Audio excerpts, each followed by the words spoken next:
इंतजार ना करना। आप चाहे इन पर एतबार करें या ना करें, पर ये करेंगे, आपके लिए लड़ेंगे, आपकी मौत आपसे आगे होकर मरेंगे। इनको कोई फिक्र नहीं कि क्या सजा होगी, क्योंकि ये पता है क्या मानते हैं कि इसमें उसकी रजा होगी। कभी आतंकवादी, कभी बागी, लेकिन करे भी क्या, ये बगावत इनके खून में है। वो खून जिसने मिट्टी में गोलियां बोई थी, वो खून जो जलियांवाले बाग में दिखा था, वो खून जो सिर चढ़ा और 7 समंदर पार किताब में पिस्तौल बनकर पहुंचा, वो खून जिसने फांसी के फंदे को चूम कर गले लगाया, जिसने आरियों के नीचे भी अपने यकीन को नहीं छोड़ा।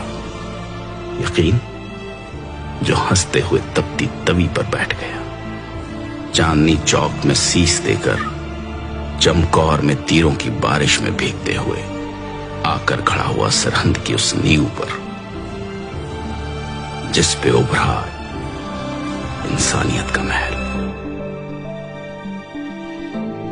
आइए जरा देखें तो सही, ये जो बीते कुछ समय से सड़कों पर घूम रहे हैं, ये असल में हैं कौन? इन माताओं की इतनी कौन सी मजबूरी थी कि वो भी साथ चल पड़ी?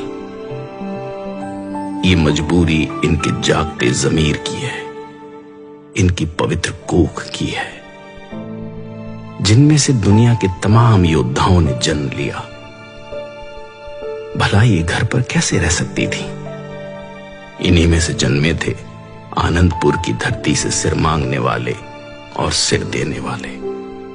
इन्हीं में से जन्मे वो योद्धा जो पैदा तो अलग अलग गर्भ से हुए, लेकिन आखिर में अपनी सबसे प्यारी मां धरती की कोख में समा गए। ये वही हैं जो रक्षा करते हैं,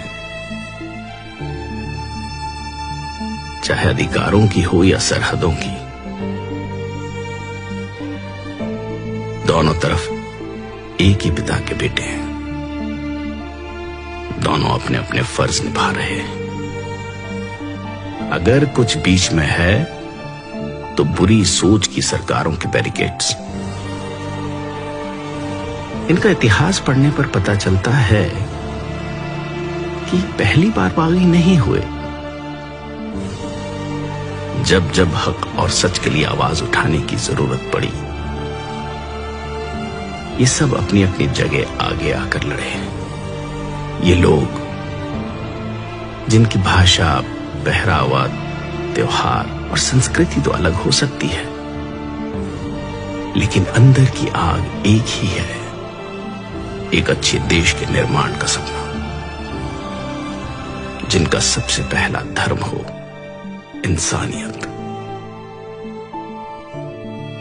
ये वही है जो मौत को सामने देखकर हंस हंस कर जयकारे लगाते हैं।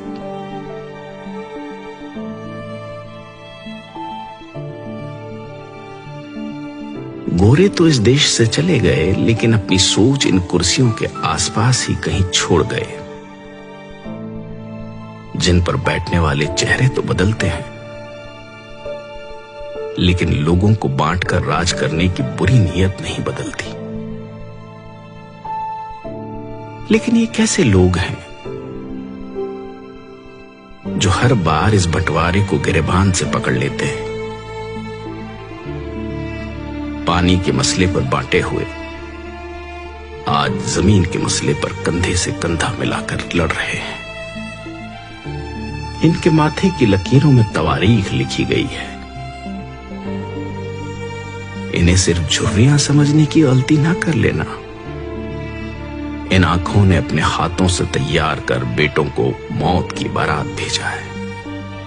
वो आंखें जिन्होंने आजादी के सपने देखे, जो दंग रह गई जब शीशम की चमकदार कुर्सियों पर बैठे मखमल के कुर्तों ने आजादी के नाम उजड़ जाने का शाही फरमान जारी कर दिया।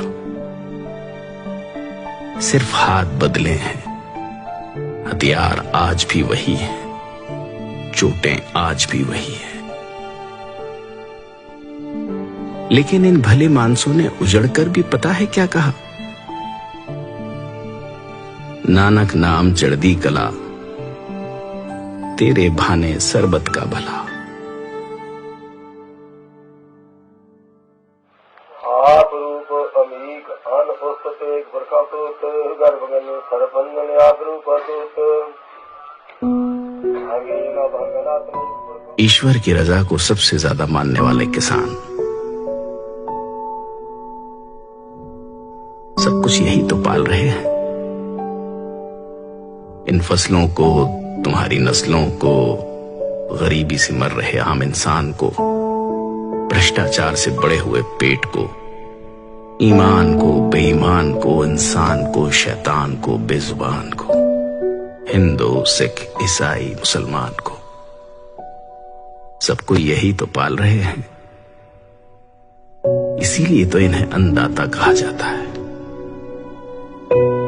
लेकिन अफसोस, आज जब यह अन्नदाता अपने वजूद के लिए सर्द रातों में घर परिवार छोड़कर सड़कों पर उतरा, तो ऊंची छतों वाले कमरों में हीटर ऑन कर गर्म रजाई में बैठकर लोग इनको आतंकवादी कह रहे हैं। अगर अपनी आजादी, इंसानियत और सबके भले की बात करना आतंकवादी होना है, तो माफ कीजिएगा, पर कोशिश करना कि ऐसे आतंकवादी बन सके जो मारते हैं दिलों की नफरत को, ऊंच नीच के फर्क को, गरीब और अमीर के बीच के फासले को। और हां, मरने से याद आया, मौत केवल शरीरों की ही नहीं होती। शीशे के सामने खड़े होकर आंखों में आंखें डालकर देखिएगा, कहीं अंदर कुछ मरा तो नहीं हुआ।